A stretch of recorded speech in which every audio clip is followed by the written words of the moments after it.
Hello, welcome back. Yeah, I do know I just finished recording another video that was about the Vietnam War, but I decided to do this again. I just stopped recording, so now I've started recording again.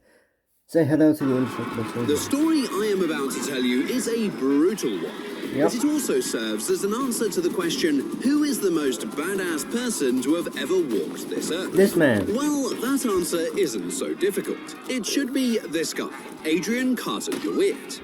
Adrian was born in Brussels, Belgium on the 5th of May to an Irish mother and a Belgian father. His father, a successful lawyer, hoped his son would follow in his footsteps and achieve success in law as well. When Adrian was 19, he attended Balliol College in Oxford, or so his father thought. In reality, Adrian was already scouting where he would fight his first war.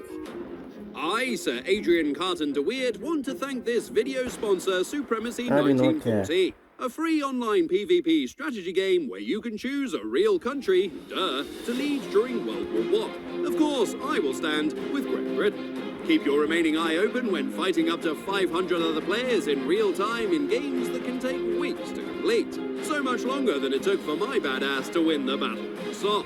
Fight with different units, declare war on your neighbour, which is always nice, choose your own strategy to engage in this battle and take over the world. One thing I really like is that you can switch between PC and mobile, so you can also continue playing with only one hand. I needed to lose one eye to earn my medals, but you, my friend, get an exclusive gift, because we are nice people. Click on the link in the description to get 15,000 gold and 1 month of premium subscription for free. Offer only available for 30 days, so be quick. Anyway, back to the video. It wouldn't take long before he found himself embroiled in the Second Boer War in South Africa. Ah, boy. In that moment, Adrian had a clear thought. I knew once and for all that war was in my blood. Good for him. Well, war was in his blood for sure, for the sole reason he didn't even care which side he would join. If the British didn't accept him, he was prepared to join the Boer army. As it turned out, the British thought he was a cool guy, so he joined their forces. Not long after, he and a few other British soldiers attempted to cross a river. That idea turned out to be a bad one. They were spotted by a few Boer people and fired upon. Adrian was shot in the stomach and again in the groin. He had to be evacuated from the battlefield to a field hospital. After being moved back to England, his father found out what his son was up to. It goes without saying that Daddy was very pissed. Regardless of losing his cool, his father said, screw it, and he was allowed to continue his military career back in Africa.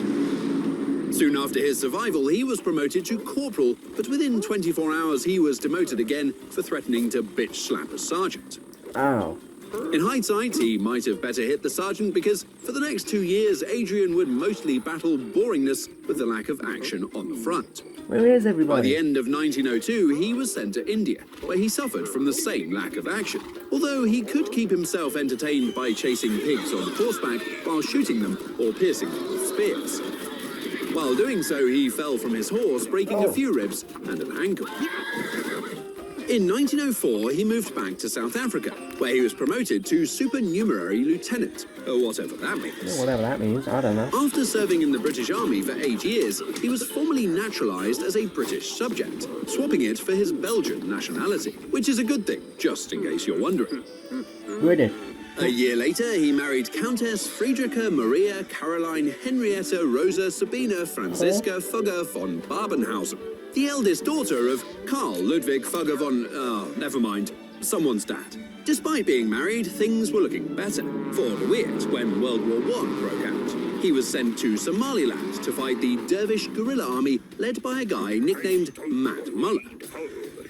While cavalry charging a fortress on camelbacks, he was shot in the face 3 times. One bullet took out his left eye, one bullet made a hole in his ear, and another bullet double-tapped the same eye socket. Buggers. But he did get a medal for it, so it was not all bad news. By now, World War I was raging all over Western Europe. Despite having only one eye, he was still looking forward to getting back into the action. During the conflict, he was wounded 7 more times. On one occasion, half of his left hand was blown off. The field doctor refused to amputate his hand, so he tore off the 2 remaining fingers himself. Maybe he just wanted to make a point. I mean, who can tell with this guy? Yeah, he's insane. During following battles, he was shot through the skull, which again did not kill him, of course. He was shot in the ankle, through the hip, and in his leg. One more bullet hit him again in the ear, hopefully the other ear this time for symmetry purposes. Symmetry purposes. By showing skilled leadership and undeterred bravery, he received the Victoria Cross, the highest award for gallantry, which kind of figures. I mean, what else do you have to do? Most soldiers who returned from the front often kept silent about the horrors of trench warfare. That's if they were not shell-shocked or mentally disturbed already by the events. Adrian simply just got on with it. He doesn't After care. World War I, there were still plenty of smaller conflicts taking place all over Europe. Therefore, De Weert could just look around to find another conflict Poland. to get involved in. The newly independent country of Poland was fighting a war with Soviet Russia, Czechoslovakia, Ukraine, and Lithuania. That sounded like fun for our boy Adrian, so in 1920 he moved to Poland to help them kill some of their neighbors.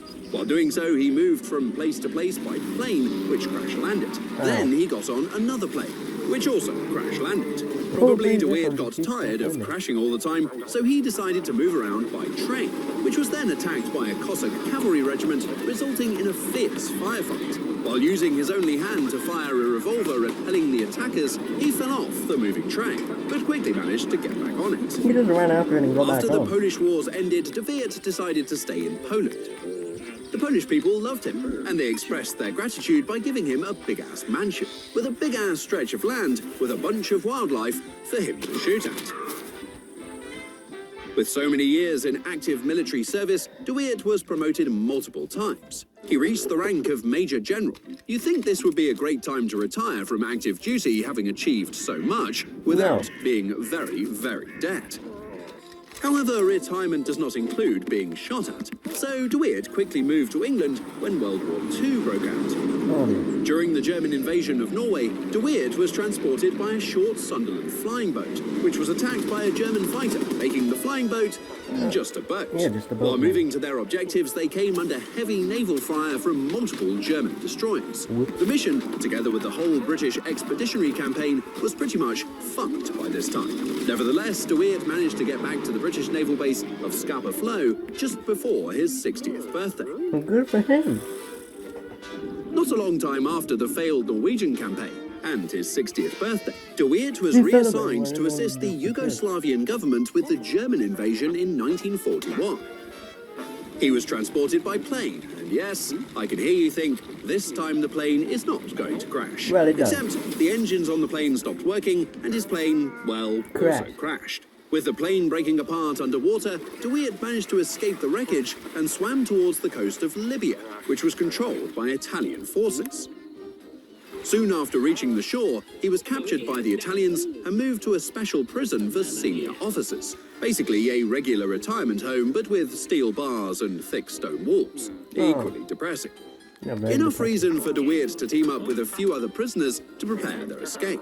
After 7 months of digging a tunnel with one hand, De Weert finally managed to escape the prison. He's After insane. doing so, he tried to disguise himself as a local peasant to avoid detection. This plan had a few issues, considering he was 62 years old, had a white-ass skin color with sunburns, wore an eye patch, and was an amputee that did not speak one word of Italian. Good luck blending in with the locals.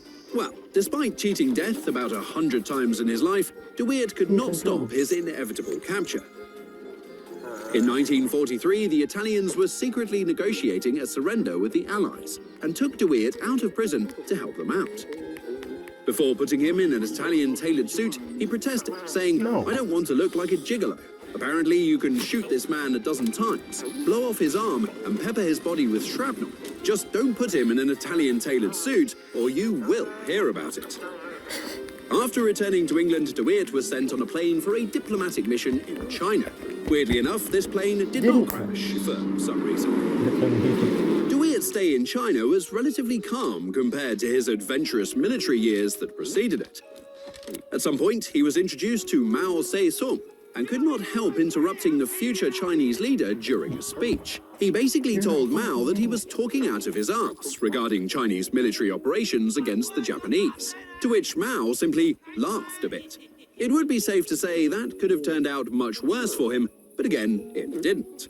After insulting Mao and taking a shit on everything resembling communism during his stay in China, De Weert finally retired in 1947, but not before surviving yet another plane crash.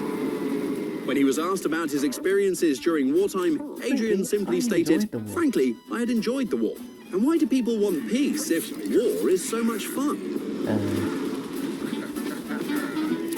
He's insane. Thanks again to our sponsor, Supremacy 1940. In case you forgot, that game where you can Goodbye. choose your I think own that's enough for strategy, today. become a badass See you later. general Make like sure me, to like and and take over the subscribe. world. Goodbye.